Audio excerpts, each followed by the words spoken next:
शुरू करें भाई। चलो जरा सारे बात बंद करो, बोर्ड पे देखो। 3 टॉपिक डिस्कस होंगे जिसमें से एक पुराना है, equation of progressive wave, interference और स्टेशनरी वेव। कॉपीज को बंद कर दो, थोड़ा ध्यान से सुनना पड़ेगा, तब जाके स्टेशनरी वेव समझ में आएगा। और स्टेशनरी वेव जो आज डिस्कस होगा उसका इफेक्ट कल यूज में आएगा। चलो जरा सारे बोर्ड पे देखो भैया, थोड़ा ध्यान से सुनना, क्योंकि ये चैप्टर ऐसा है जिसमें जितने ज्यादा क्वेश्चंस की प्रैक्टिस होगी उतना ज्यादा अच्छे से ये चैप्टर तैयार हो जाएगा। तो सारे बोर्ड पे देखो, बाद में लिखना। हेडिंग लिखी है मैंने, equation of progressive wave. Progressive wave का मतलब एक ऐसी वेव जो अपने साथ एनर्जी ट्रांसफर करती है। ट्रांसवर्स और लॉन्गिट्यूडनल दोनों एनर्जी ट्रांसफर करती हैं, तो हम दोनों की इक्वेशन एक साथ डिराइव कर रहे हैं। इस इक्वेशन को डिराइव करने के लिए सपोज एक पार्टिकल है जिसका नाम O। ये पार्टिकल अपनी पोजीशन पर SHM कर रहा है। At some time t the SHM या the equation of SHM is given by y is equal to a sin omega t। ये SHM में पढ़ाते हैं, जिसमें इक्वेशन ज्यादातर x is equal to a sin omega t से लिखते हैं। क्योंकि ये पार्टिकल y डायरेक्शन में SHM कर रहा है, तो मैंने इक्वेशन लिखी y बराबर a sin omega t, जिसमें y डिस्प्लेसमेंट ऑफ पार्टिकल है। इस पार्टिकल ने SHM किया, नेबर को एनर्जी दी, नेबर ने SHM किया, नेबर को एनर्जी दी, इस तरीके से एनर्जी आगे बढ़ी। सपोज इस पार्टिकल से x डिस्टेंस पर एक और पार्टिकल है जिसका नाम रख देते हैं P। ये जो एनर्जी पार्टिकल O से P की तरफ जा रही है, इस एनर्जी की वेलोसिटी v मान लेते हैं, जिसको कल वेव वेलोसिटी का नाम दिया था। वेव की डेफिनेशन लिखी थी, wave is a disturbance which transfers energy from one point to another. तो ये एनर्जी की वेलोसिटी, जिसको वेव वेलोसिटी भी कहते हैं। सबसे पहले पार्टिकल O को एनर्जी मिली, इसने अपनी पोजीशन पर SHM किया, नेबर को एनर्जी ट्रांसफर की, नेबर ने अपनी पोजीशन पर SHM किया, नेबर को एनर्जी ट्रांसफर की। इस तरीके से ये एनर्जी ट्रांसफर होती चली गई। इस पार्टिकल से x डिस्टेंस पर दूसरा पार्टिकल है, इस एनर्जी को यहां से यहां तक जाने में कितना टाइम लगेगा। टाइम का फॉर्मूला लिखते हैं, डिस्टेंस अपॉन स्पीड। डिस्टेंस है x, स्पीड है v, तो एनर्जी को x अपॉन v समय लगेगा जब ये ट्रांसफर होके p पार्टिकल को मिलेगी। जैसे ही एनर्जी p पार्टिकल को मिलेगी, ये अपनी पोजीशन पर SHM करेगा, तो ये p पार्टिकल को एनर्जी मिली, इसने भी SHM करना शुरू कर दिया। थोड़ा सा बेसिक देखते हैं।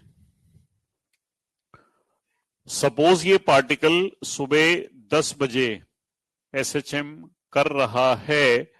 इस एनर्जी को यहां से यहां तक आने में सपोज 2 घंटे लगे। ये पार्टिकल सुबह 10 बजे एसएचएम कर रहा है, एनर्जी को यहां से यहां तक आने में 2 घंटे लगे, तो ये पार्टिकल सुबह 8 बजे एसएचएम कर रहा होगा। इसे वर्ड्स में डाल दें। सपोज ये पार्टिकल टी बजे एसएचएम कर रहा है, एनर्जी को यहां से यहां तक आने में x अपॉन वी टाइम लगा, तो ये particle T minus X upon V time पर एसएचएम करेगा। इसे यहां मैं लिखता हूं displacement of particle P, displacement of particle P at time t. This is same as displacement of particle O at time t minus x upon v. ये displacements को मैंने इक्वेट क्यों किया?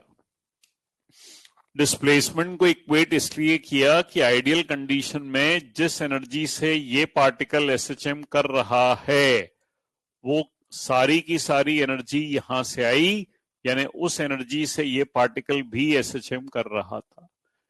यानी बिल्कुल भी एनर्जी बीच में लॉसेस के फॉर्म में नहीं गई, वो सारी एनर्जी ट्रांसफर होते हुए इस पार्टिकल को मिली।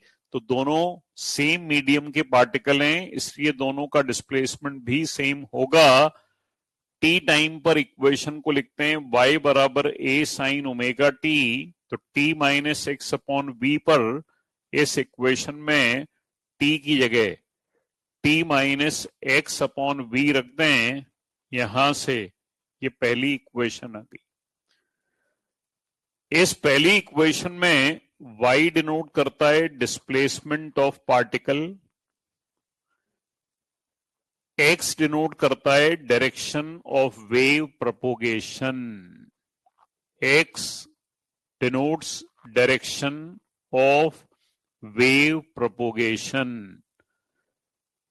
ब्रैकेट्स हटा दें तो ये इक्वेशन 5 अलग अलग फॉर्म्स में चली जाएगी।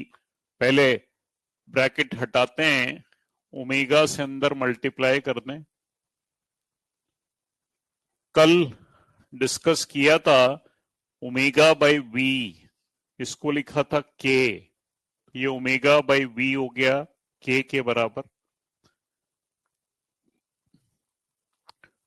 कल डिस्कस किया था ओमेगा का फॉर्मूला 2 पाई एन और के का formula 2 pi upon lambda.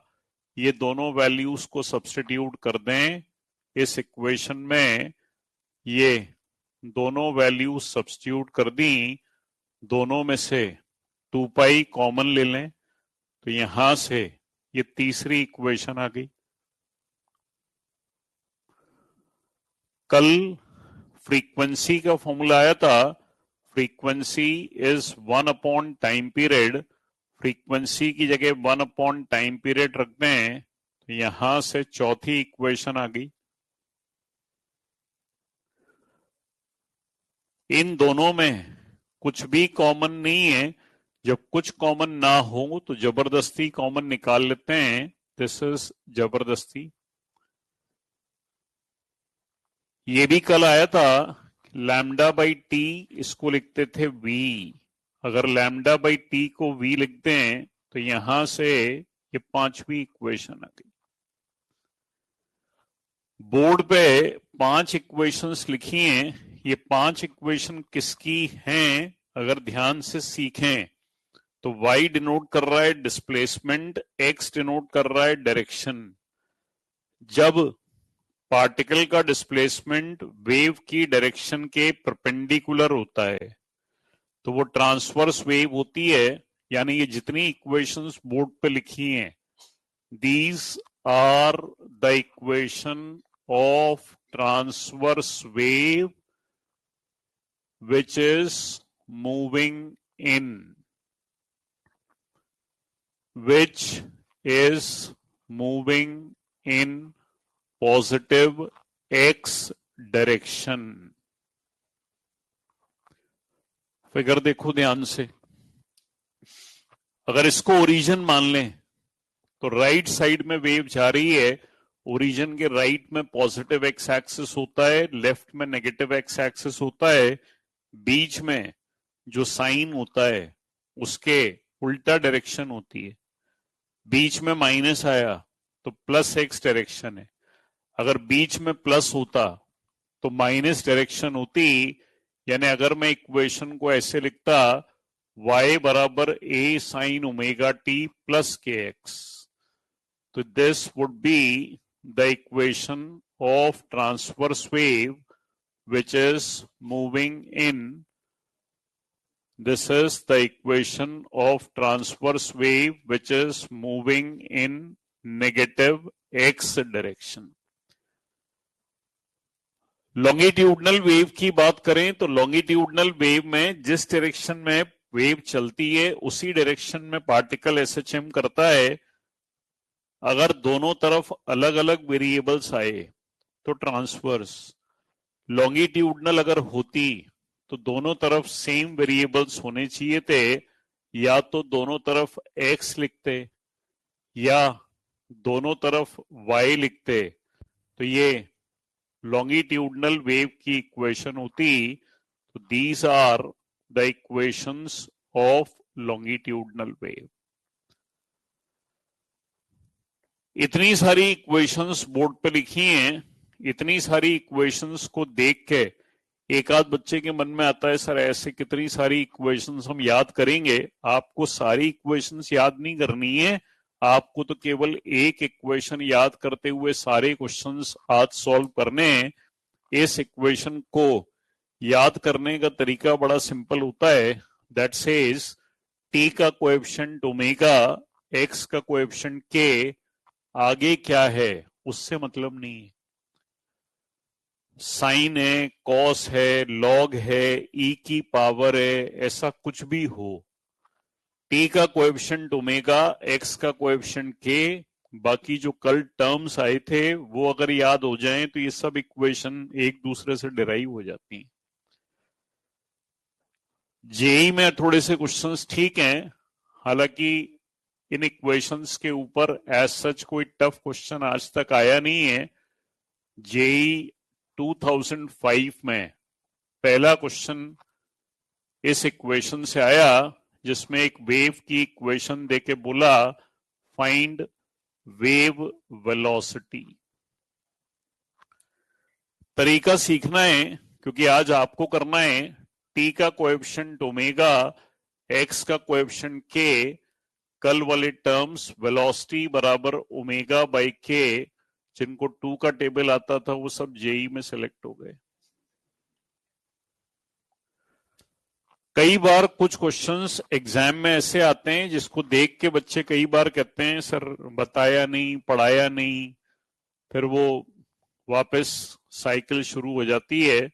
JEE का दूसरा क्वेश्चन जिसको देख के कुछ ने तो कहा आउट ऑफ कोर्स है, एक वेव की इक्वेशन दे दी और ये बोला कि find wave velocity and direction of wave propagation. तरीका सिखाया है और तरीका ये सिखाया है कि टी का कोएफिशिएंट ओमेगा, एक्स का कोएफिशिएंट के, इस इक्वेशन को देख के लगता है सर मुझे तो टी का कोएफिशिएंट ही नहीं दिख रहा। नहीं दिख रहा तो देखो, ढूंढो, और ढूंढने का तरीका है इसको ध्यान से देखो तो ये a प्लस बी का होल स्क्वायर का फॉर्मूला है। अगर a प्लस बी का होल स्क्वायर जानते हो तो यहां से पहले इसको a प्लस बी का होल स्क्वायर लिखो। देखो चेक करते हैं, a square plus B square plus 2ab। जैसे ही इस तरीके से लिखा, t का कोएफिशिएंट मिल गया, x का कोएफिशिएंट मिल गया, वेलोसिटी का फॉर्मूला ओमेगा बाई के, ओमेगा और के की वैल्यू रख दी, तरीका सिखाया, बीच में जो साइन होता है उसको देखते हैं, बीच में plus, that means the wave is going in negative x direction.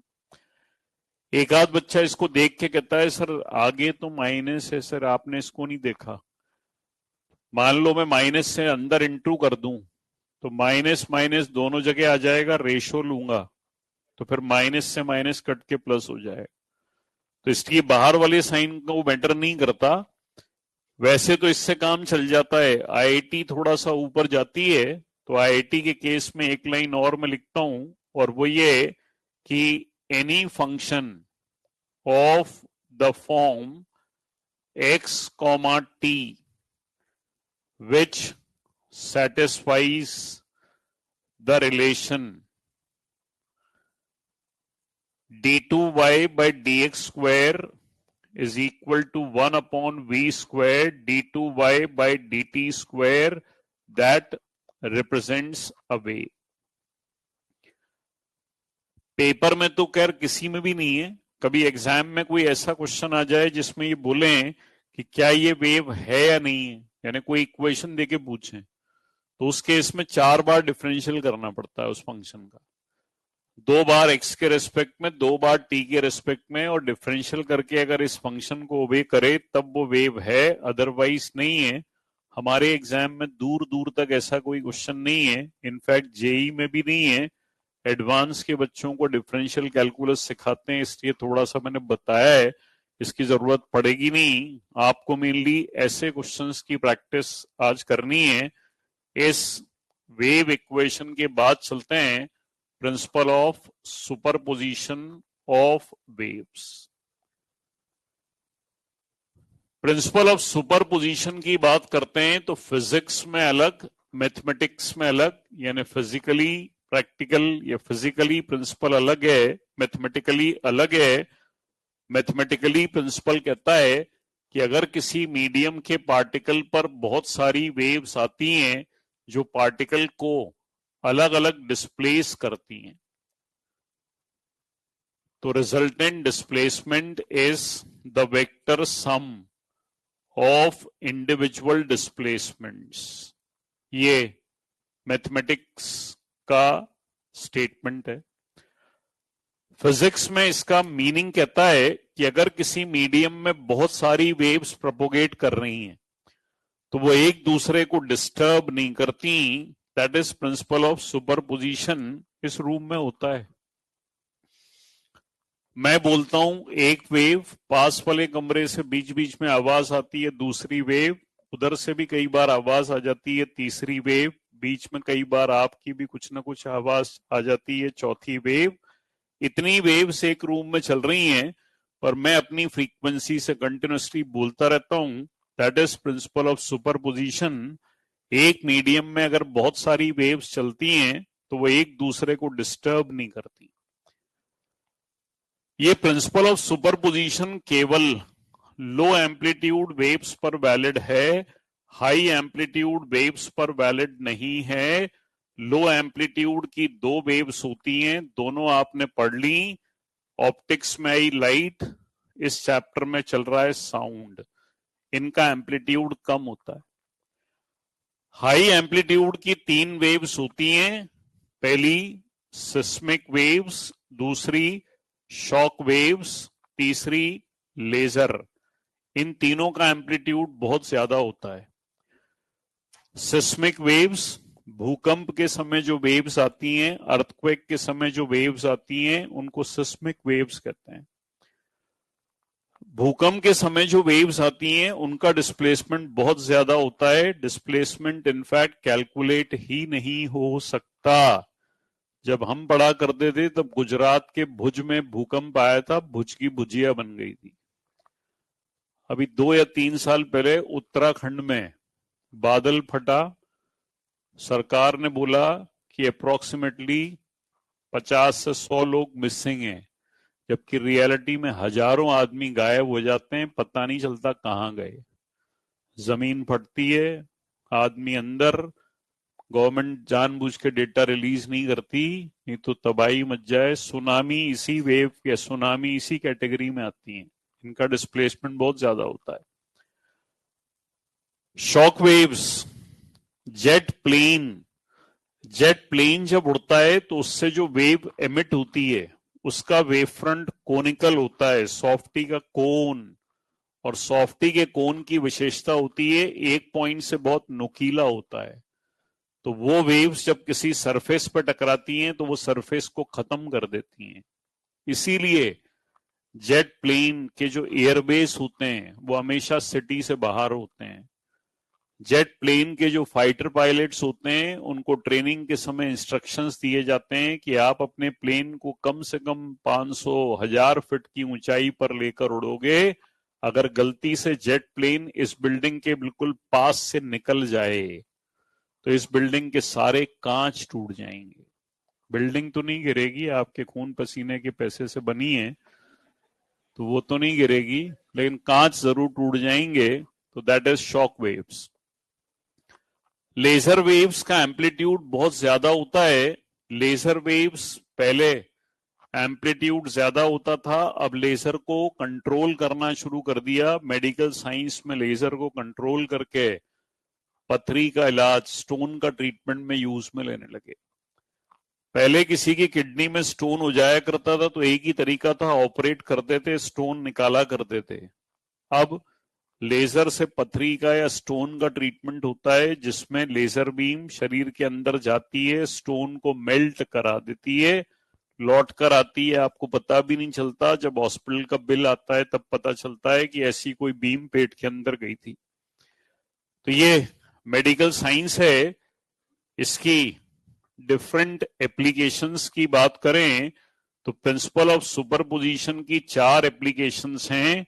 पहली इंटरफेरेंस, दूसरी स्टेशनरी वेव्स, तीसरी फिनोमेना ऑफ बीट्स, और चौथी जो जिंदगी में आज पहली और आखिरी बार मेरे से ही सुनने को मिलेगी, दैट इज लिसाजूस फिगर।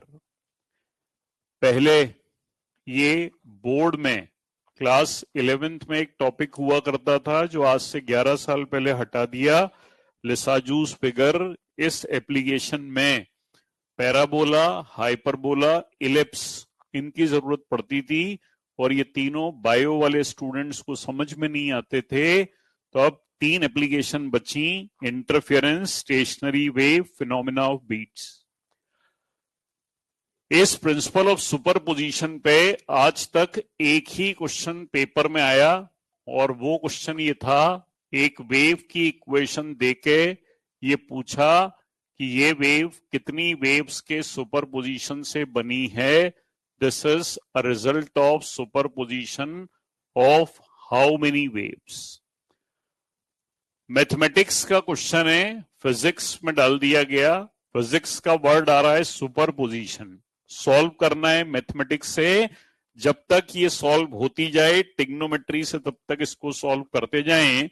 जैसे इस इक्वेशन को पहले तो मैं इस तरीके से लिखूं, मैथमेटिक्स में 2 cos square theta by 2 1 plus cos theta, तो ये हो गया 1 प्लस कॉस थीटा। ब्रैकेट हटा दें, दिस इज ब्रैकेट्स हटा दिए। अगेन अगर टिग्नोमेट्री की बात करें, 2 साइन ए कॉस बी, टिग्नोमेट्री में 2 साइन ए कॉस बी का फॉर्मूला होता है साइन ए प्लस बी प्लस साइन ए माइनस बी। यहां से फाइनल इक्वेशन ये बन गई। ये जो इक्वेशन बनी, इस इक्वेशन में टोटल 3 टर्म्स हैं, 1, 2 और 3। इसलिए this is a superposition of 3 waves. इसको देख के एक आध बच्चा मन में सोचता है, सर समझ में तो मुझे आ गया पर ये टिग्नोमेट्री के फॉर्मूले मुझे याद नहीं होंगे या याद नहीं आएंगे तो मैं क्या करूंगा। अगर टिग्नोमेट्री आपको याद नहीं आए तो परेशान होने की जरूरत नहीं है। तरीका सिंपल है, इसका शॉर्टकट यूज करो। शॉर्टकट ये है कि जो वेव की इक्वेशन दी जाए उसमें नंबर ऑफ टिग्नोमेट्रिक फंक्शंस गिन लो। कॉस स्क्वायर, 2 तो कॉस के फंक्शन हो गए, 1 साइन का फंक्शन हो गया, 3 फंक्शन 3 वेव्स। ये सॉल्व करने का तरीका है, ये ट्रिक है। जो ट्रिक बच्चों को पसंद आती है, so total number of trigonometric functions that is going to give me the number of waves. अब बात करें आपके पसंदीदा टॉपिक जिसका टेस्ट आप दे चुके, फिनोमिना ऑफ इंटरफेरेंस, वो आपने पूरा पढ़ लिया। याद है या रिवाइज करा दूं, मतलब छोड़ दूं? नहीं, क्वेश्चन तो कराऊंगा, क्वेश्चन के बिना तो मेरा काम होता ही नहीं है। आपको अगर थ्योरी याद हो तो मैं केवल शॉर्ट में फॉर्मूले याद करा दूं, कंस्ट्रक्टिव डिस्ट्रक्टिव। मैं शॉर्ट में बता देता हूं कि मुझे क्वेश्चन आज इसके भी लेने थे। इंटरफेरेंस में दो वेव्स चाहिए जिसके लिए सारी चीजें सेम होती हैं। सारी का मतलब फ्रीक्वेंसी, वेलोसिटी, वेवलेंथ। हमने एक वेव की इक्वेशन ली थी ये, दूसरी वेव की इक्वेशन ली थी ये। इन दोनों में frequency, velocity, wavelength, medium, direction सब सेम थे। जब दोनों का सुपरपोजिशन कराया था तो सुपरपोजिशन से रिजल्टेंट की इक्वेशन आई थी ए साइन ओमेगा टी माइनस के एक्स प्लस थीटा। इंटरफेरेंस एक ऐसा फिनोमिना है जिसमें दो वेव्स के सुपरपोजिशन से एनर्जी का रीडिस्ट्रीब्यूशन होता है। कुछ पॉइंट्स पे एनर्जी ज्यादा, कुछ पर कम। जहां ज्यादा उसको कंस्ट्रक्टिव, जहां कम उसको डिस्ट्रक्टिव। पहले तो आया था रिजल्टेंट एम्पलीट्यूड का फॉर्मूला, ये था रिजल्टेंट एम्पलीट्यूड। इसके बाद आया था रिजल्टेंट इंटेंसिटी का फॉर्मूला, ये था रिजल्टेंट इंटेंसिटी का फॉर्मूला।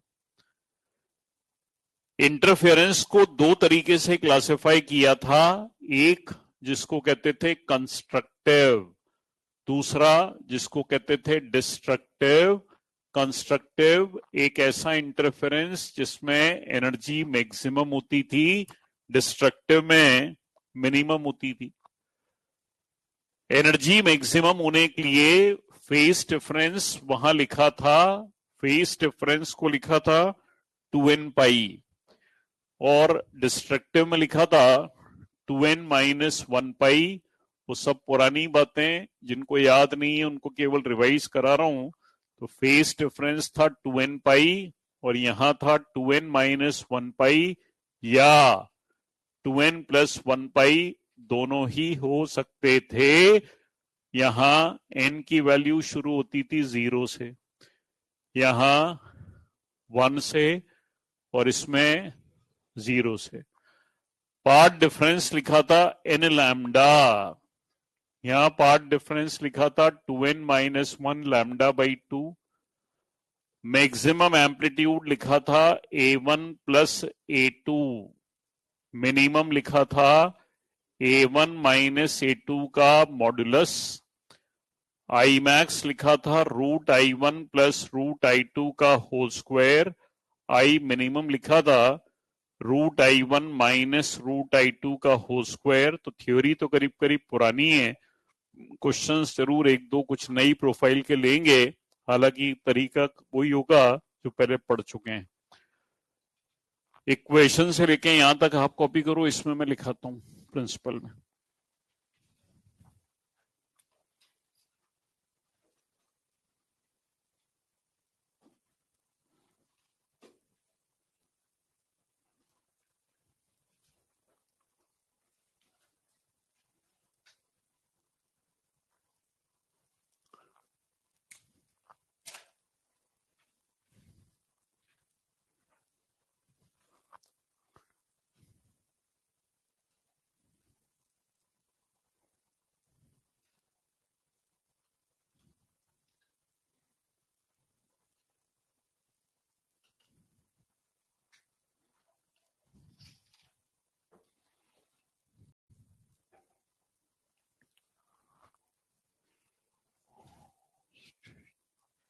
हाँ जी, प्रोग्रेसिव वेव का मतलब एक ऐसी वेव जो अपने साथ एनर्जी ट्रांसफर करती है। ट्रांसफर्स और लॉन्गिट्यूडनल दोनों करती हैं, तो हम दोनों का डेरिवेशन एक साथ कर रहे हैं, इसलिए हमने ट्रांसफर्स की इक्वेशन भी लिखी और लॉन्गिट्यूडनल भी लिखी। कल पढ़ेंगे stationary wave. Progressive wave energy transfer करती है, एनर्जी नहीं, और स्टेशनरी नहीं करती।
इसको मैं हटा ही देता हूँ क्योंकि यहाँ पे डिफरेंशियल में कंफ्यूज होंगे जबरदस्ती। कोई मतलब नहीं है आपके लिए।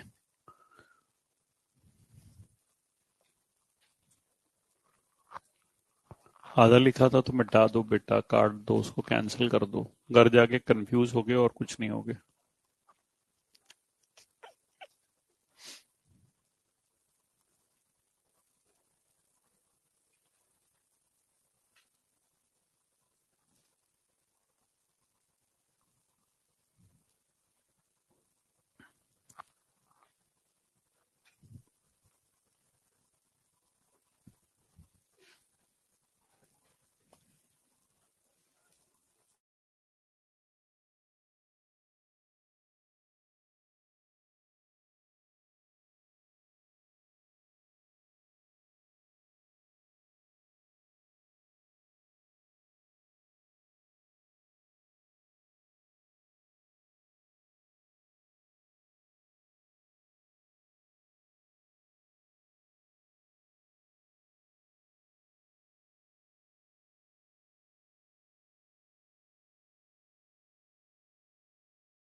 चलो अब स्टेटमेंट लिखो प्रिंसिपल ऑफ सुपरपोजिशन का। when two or more than two waves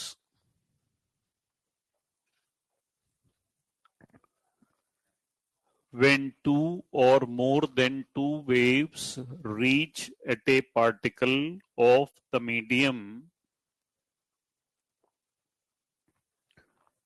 when two or more than two waves reach at a particle of the medium, then the resultant displacement of the particle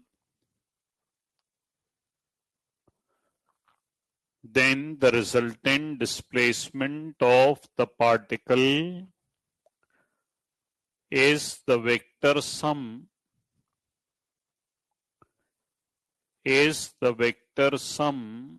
of individual vector displacements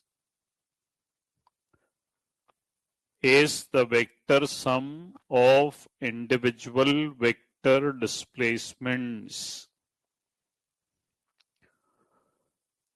figure और equation ये दोनों boards लिखो।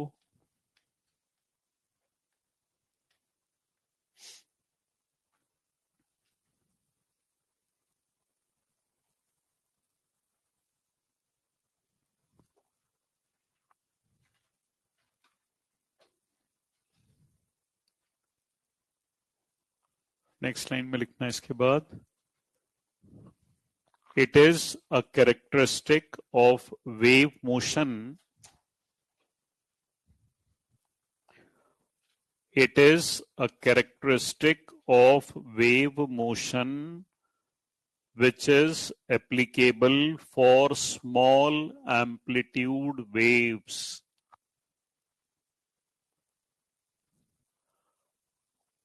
Which is applicable for small amplitude waves,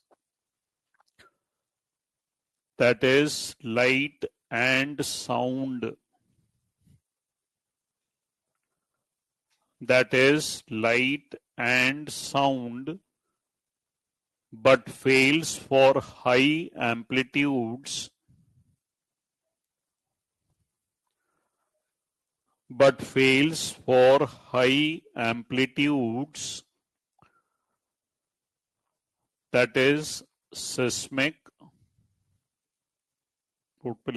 that is seismic, shock waves and laser. That is seismic, shock waves and laser. It has 4 applications.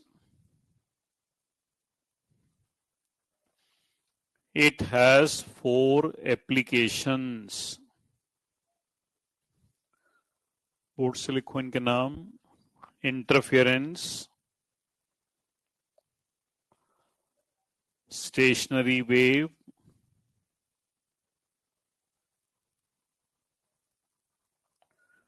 Beats, Lissajous figure. वो JEE वाला question board से copy करो बच्चे।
ये जो equation लिखी है इसको सॉल्व करने के लिए मैंने फॉर्मूला यूज किया है 2 sin A cos B।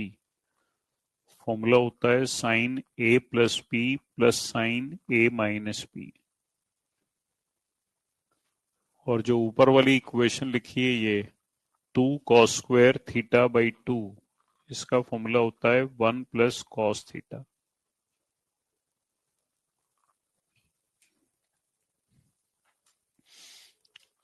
Last part भी बोर्ड से कॉपी करना है, इंटरफेरेंस वाला पार्ट, तो उसके बाद फिर क्वेश्चंस करते हैं।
हो गया भाई, लिख लिया?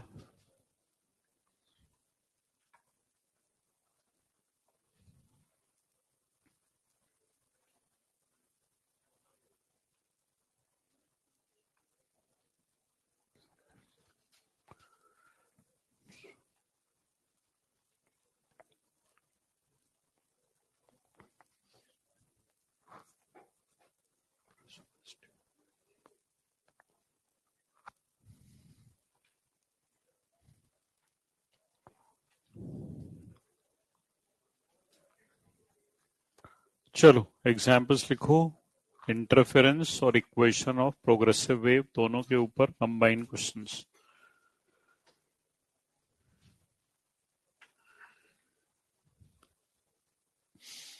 The equation of two waves are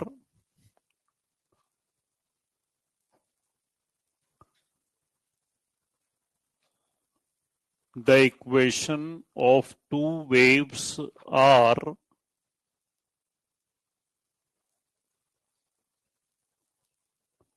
बोर्ड पे लिखिए दो equations.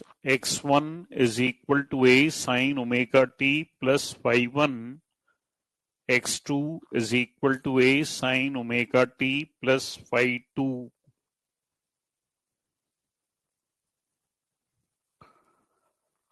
On superposition,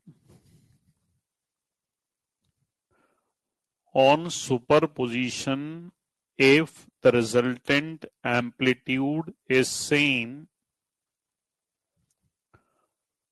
on superposition, if the resultant amplitude is same as the amplitude of both waves,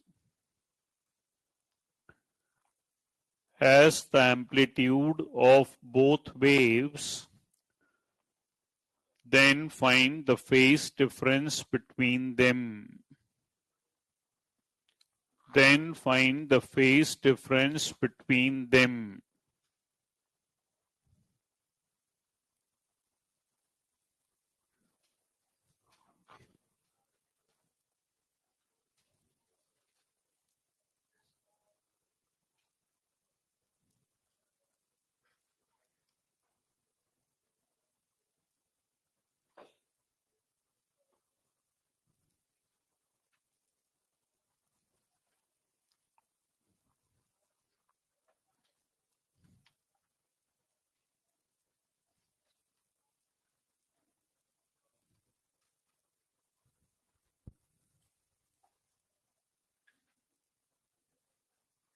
Yes.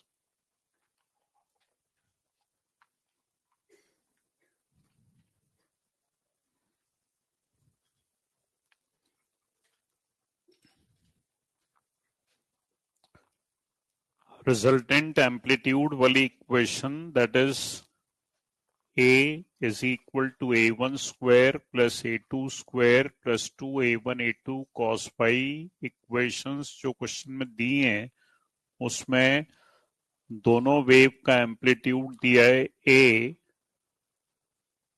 Question में लिखा है दोनों से जो रिजल्टेंट आए उसका एम्पलीट्यूड भी सेम ही होना चाहिए। दोनों तरफ स्क्वायरिंग कर दें, दिस इज स्क्वायरिंग करके सॉल्व कर लेते हैं। cos phi की value -12 120 which is 2 pi by 3।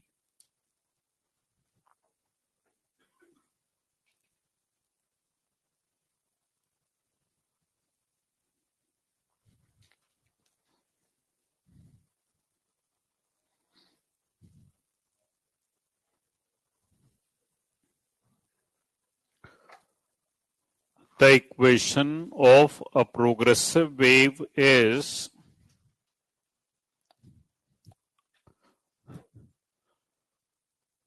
the equation of a progressive wave is, board पे लिखिए, y is equal to 0.25 cos 2 pi t minus 2 pi x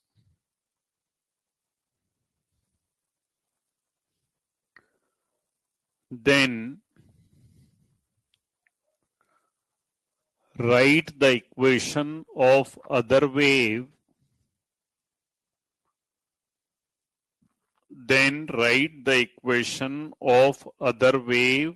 having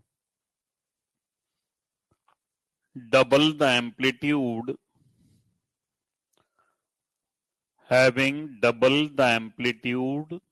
comma, half the frequency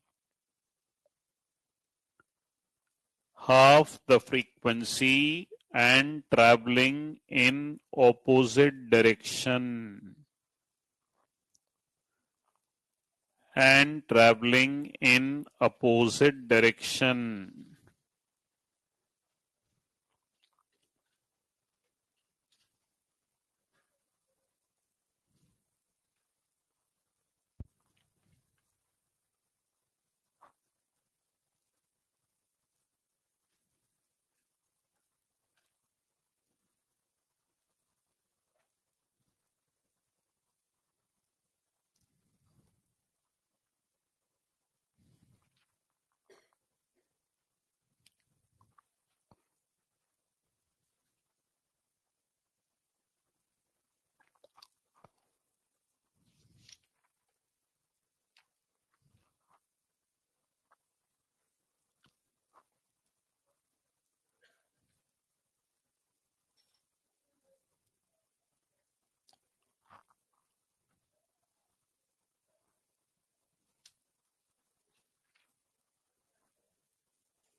Point 0.5 cos pi t plus 2 pi x.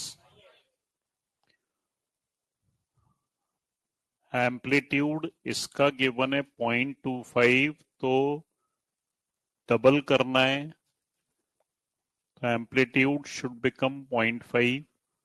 This is 0.5. Frequency omega by 2 पाई, इसकी frequency है पाई, तो frequency आधी करनी है, तो this should be equal to pi T. Direction opposite, तो minus की जगह प्लस. कल रेड पेन से लिखा था कि velocity is independent of frequency, तो इसका मतलब अगर फ्रीक्वेंसी को आधा करोगे तो वेवलेंथ डबल हो जाएगी, तभी वेलोसिटी सेम रहेगी. तो यहां वेवलेंथ एक्स का कोएफिशिएंट के का फॉर्मूला 2 पाई अपॉन लैम्डा होता है, तो लैम्डा का फॉर्मूला 2 पाई अपॉन के हो जाएगा. के की वैल्यू यहाँ 2 पाई है, तो इनिशियली वेवलेंथ 1 है. अब यहाँ पर वेवलेंथ डबल हो जाना चाहिए. फ्रीक्वेंसी आधी कर रहे हो तो वेवलेंथ डबल हो जाना चाहिए, तो वेवलेंथ 1 की जगह 2 हो जाना चाहिए. तो अगर वेवलेंथ डबल हो जाएगी तो के पाई, so it should be pi x. Cos pi t plus pi x.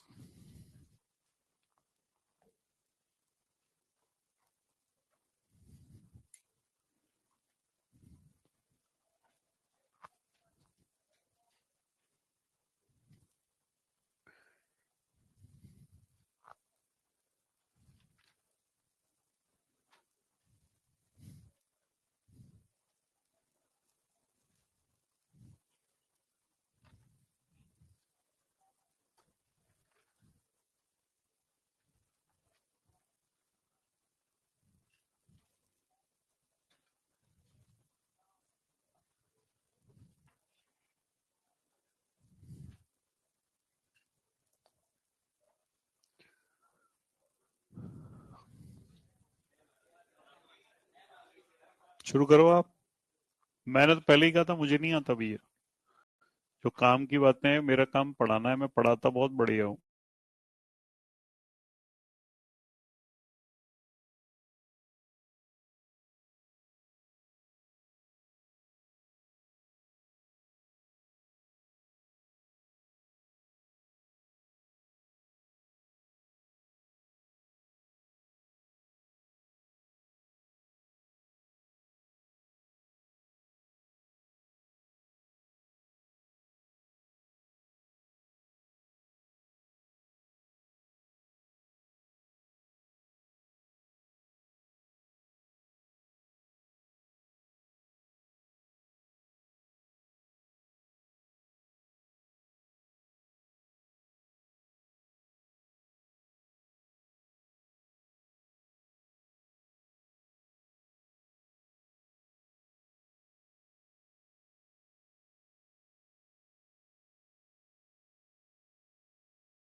A wave of frequency 500 hertz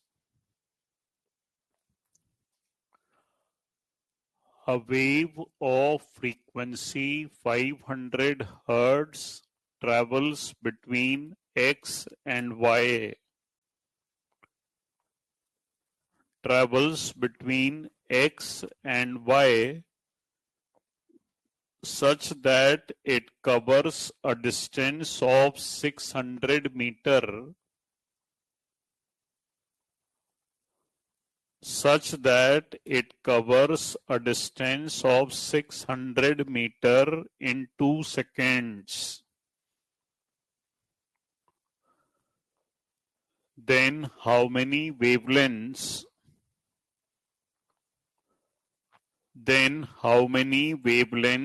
are present in between X and Y? In between X and Y.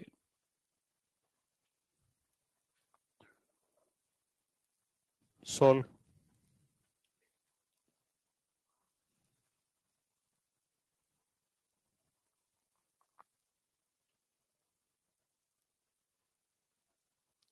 Number of wavelengths को कल define किया था wave number. Wave number means number of waves contained in unit wavelength.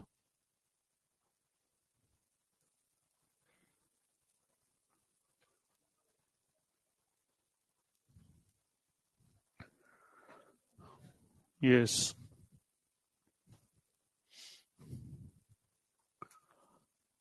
Velocity बराबर distance upon time, तो पहले तो velocity आ जाएगी. Number of waves contained in unit wavelength, lambda को लिखेंगे v बाय n. ये आ गया v बाय n. कल लिखा था wave number 1 by lambda is for unit distance. यहाँ पूछा है how many wavelengths are present between x and y. तो x और y के बीच का डिस्टेंस है 600. तो ये हो जाएगा 600 अपॉन लैम्डा. लैम्डा की वैल्यू रख के नंबर सॉल्व कर लो. This is 1000 wavelengths.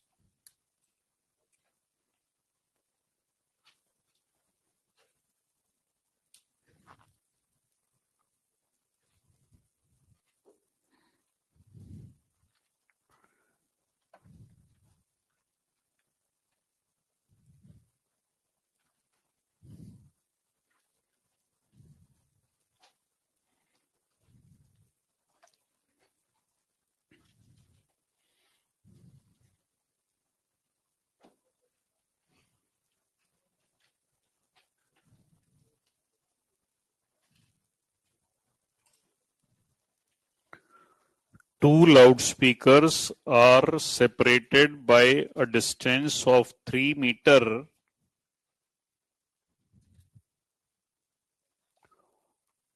Two loudspeakers are separated by a distance of 3 meters, and an observer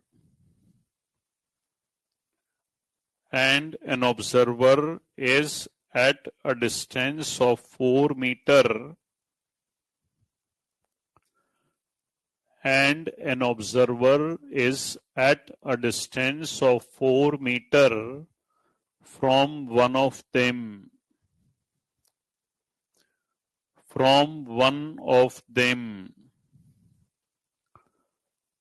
Then find the frequencies.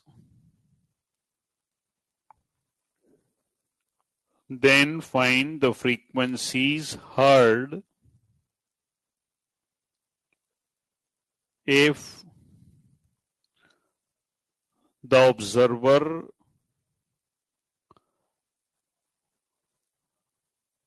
observes minimum intensity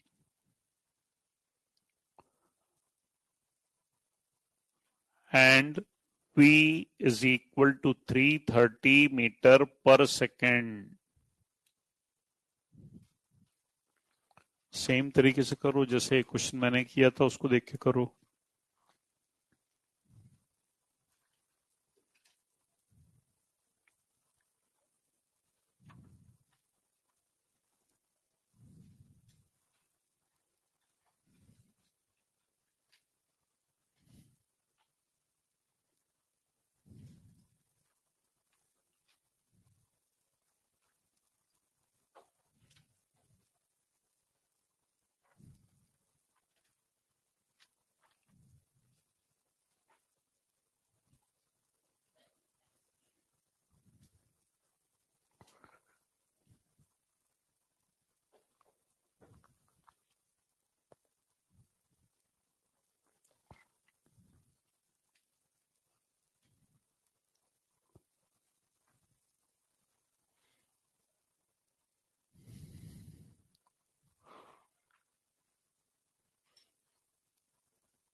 path difference निकाला करो इन सारे क्वेश्चंस में। एक वेव डायरेक्टली जाएगी, इसका डिस्टेंस फिगर में बना है 4, दूसरे के लिए पाइथागोरस 3 और 4 का पाइथागोरस 5, तो पाथ डिफरेंस हो गया 1 metre.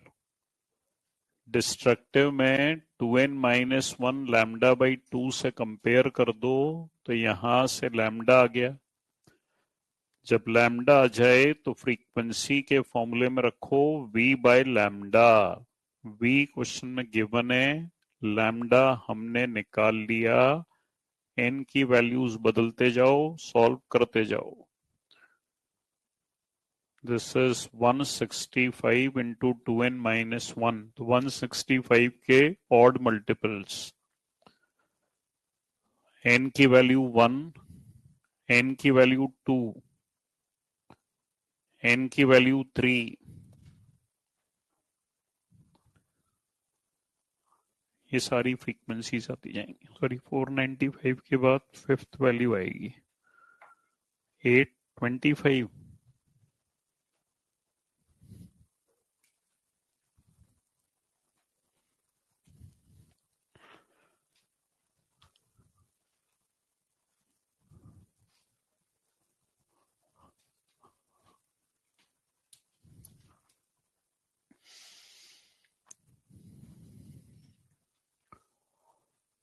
A sine wave has amplitude A, sine wave मतलब जिसकी इक्वेशन साइन में है। A sine wave has amplitude A and wavelength lambda. A sine wave has amplitude A and wavelength lambda. Then for what value of A, then for what value of A, wave velocity and maximum particle velocity are same. Then for what value of A, wave velocity and maximum particle velocity are same.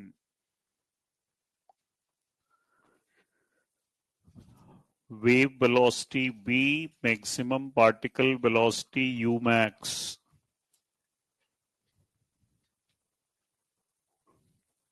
Same means दोनों को equate करो।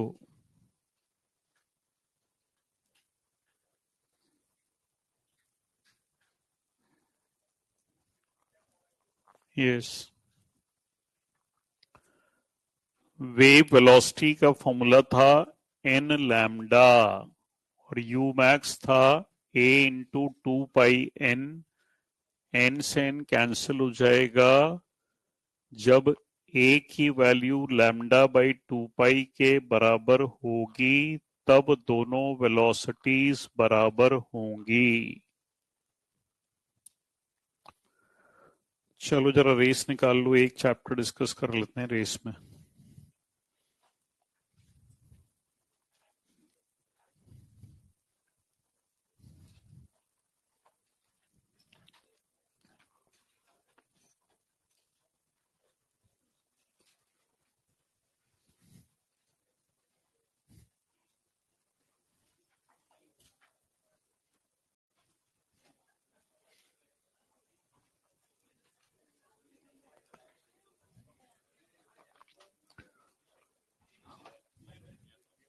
Page number 140 मैं question number 1 से numbers call करता हूं, जिसको जिसमें doubt है वो पूछ लेना। 1 2 3 4 5 6 7 8 9 9 में लिखा है सेलेक्ट द इनकरेक्ट स्टेटमेंट। पहले में लिखा है for concave mirror if image of real object is virtual then magnification must be positive. ठीक है, अगर इमेज वर्चुअल होगी तो इरेक्ट होगी, इसलिए मैग्निफिकेशन पॉजिटिव होगा। सेकंड में लिखा है virtual image can not be displayed on the screen. ठीक है, वर्चुअल इमेज स्क्रीन पे ऑब्टेन नहीं होती क्योंकि वर्चुअल है, एनर्जी कंजर्व नहीं होती या एनर्जी स्क्रीन पर नहीं मिलती।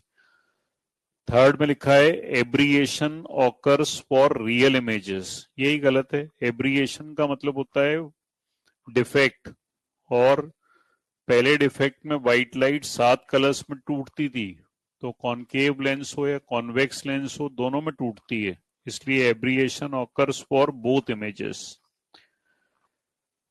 10 11 12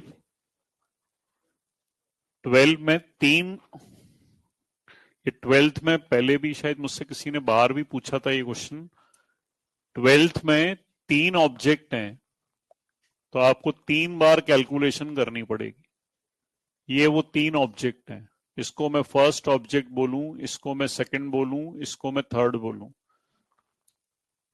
क्वेश्चन में a U-shaped wire is placed before a concave mirror having radius of curvature 20। ये डिस्टेंस क्वेश्चन में गिवन है 30, और ये डिस्टेंस गिवन है 10। तो 3 बार मुझे एक ही फॉर्मूला यूज करना पड़ेगा, बल्कि 2 बार। मिरर में माइनस, पहले फर्स्ट वाले के लिए यूज करूं तो फर्स्ट वाले में ऑब्जेक्ट डिस्टेंस है 10 प्लस 30 40। तो यहां लिखूंगा ऑब्जेक्ट की हाइट कितनी है 10, रेडियस 20, तो फोकल लेंथ 10 और U 40। एक आंसर तो यहां से आएगा 10 10 सा 100 अपॉन 30, ये आया पहले की इमेज। ऐसे ही सेकंड पे यूज करूंगा, जब सेकंड पे यूज करूंगा तो सेकंड का ऑब्जेक्ट डिस्टेंस विल बी 30। यहां से सेकंड की इमेज आ जाएगी। थर्ड वाला सबसे कॉम्प्लिकेटेड है। कॉम्प्लिकेटेड इसलिए है कि थर्ड में मिरर फॉर्मूला लगा के इस पॉइंट की इमेज अलग निकालूंगा, इसकी अलग निकालूंगा, तब दोनों की इमेज का साइज आएगा। तो एक बार मिरर फॉर्मूला सपोज इसके लिए लगाऊं, इसका नाम ए, इसका नाम बी रख दूं, ए पे लगाऊं तो 1/f बराबर 1/u प्लस 1/v, तो ये तो आ जाएगा शायद 15। और एक बार बी पे लगाऊं 1/f बराबर 1/u प्लस 1/v, 10 और 40 का एलसीएम 40, ये आ जाएगा 40/3। एक में से दूसरे को सब्ट्रैक्ट करूंगा तो तीसरी इमेज आएगी 5/3। अब लास्ट में इन तीनों को जोड़ दूंगा तो टोटल आएगी 10/3 प्लस 5 प्लस 5/3। 10 3 सा 30, उसको चेक कर लूं एक बार। 10 3 सा 30, 30 1 सा 30, 30/2 15, 10 और 5 15/3, 5 और 5 10, total height will be 10। Next is 13। क्या हुआ बेटा 13 में? हाँ जी, मस्ट होना चाहिए। आप बोल रहे हो, आपसे तो कम से कम मैं एक्सपेक्ट नहीं करता। कॉनकेव में बेटा ऑब्जेक्ट फोकस पर होता है तो इमेज इन्फिनिटी पर होती है। कॉन्वेक्स में बच्चे रख के तो देखती गुड़िया, 1/f बराबर 1/u प्लस 1/v, तो v की वैल्यू f/2 आती बेटा। कॉनकेव में ऑब्जेक्ट फोकस पर होता है तो इमेज इन्फिनिटी पर बनती है, कॉन्वेक्स में ऑब्जेक्ट फोकस पर होता है तो इमेज f/2 पे बनती है, इसलिए में आएगा, मस्ट नहीं आएगा। और लास्ट है 14, नाइन्थ का fourth, chromatic aberration does not occur with mirror. सही है, मिरर में व्हाइट लाइट 7 रंगों में नहीं टूटती, तो क्रोमैटिक एब्रिएशन नहीं होता। कल वाले लेक्चर में सेकंड नंबर वाली रेस करेंगे, थर्ड भी कर लेंगे, मतलब टाइम बचेगा उसके हिसाब से चलेंगे।